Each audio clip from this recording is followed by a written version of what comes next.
Henna എലമെൻസിൽ basic ആയിട്ടുള്ള ഒരു element ആണ് കേട്ടോ ലൈൻസ്.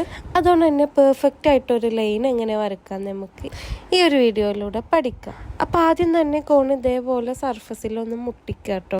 എന്നിട്ട് നമ്മൾ കോണിൽ പ്രഷർ കൊടുക്കുമ്പോൾ ഇതേപോലെ ഒരു പോയിന്റ് കിട്ടും.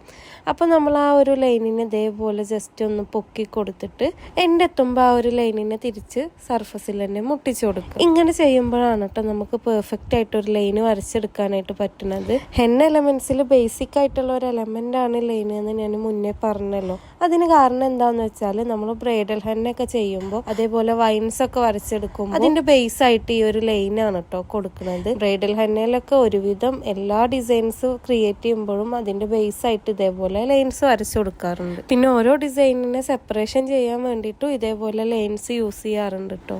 ലൈൻസിൽ തന്നെ രണ്ട് ടൈപ്പ് ഓഫ് ലൈൻസ് ഉണ്ട്. ഒന്ന് തിൻ ലൈനും രണ്ട് തിക്ക് ലൈൻ. ഇതേപോലെ സിംഗിൾ ആക്കി വരക്കുന്നതാണ് കേട്ടോ തിൻ ലൈന്. അപ്പൊ ഇനി നമുക്ക് തിക്ക് ലൈൻ എങ്ങനെ വരച്ചെടുക്കാം. സാധാരണ നമ്മളൊരു തിക്ക് ലൈൻ എങ്ങനെ വരച്ചെടുക്കാന്ന് വെച്ചാൽ ഒരൊറ്റ വരയിൽ തന്നെ ആ ഒരു ലൈന് ബോൾഡ് ആക്കിയിട്ട് അങ്ങോട്ട് വരച്ചു കൊടുക്കും. അപ്പൊ പെർഫെക്റ്റ് ആയിട്ട് ഒരു തിക്ക് ലൈൻ എങ്ങനെ വരക്കാന്ന് വെച്ചാൽ ഇതേപോലെ രണ്ട് ലൈൻസ് വരച്ചു കൊടുക്കുക. എന്നിട്ട് ആ രണ്ട് ലൈൻസും വരച്ചതിന്റെ ആ ഒരു ഗ്യാപ്പിൽ ഇതേപോലെ ഒരു സ്പേസ്, ആ ഒരു സ്പേസിൽ ഇതേപോലെ കോൺ വെച്ചിട്ട് ഫില്ല് ചെയ്ത് കൊടുക്കാണ് കേട്ടോ ചെയ്യുന്നത്.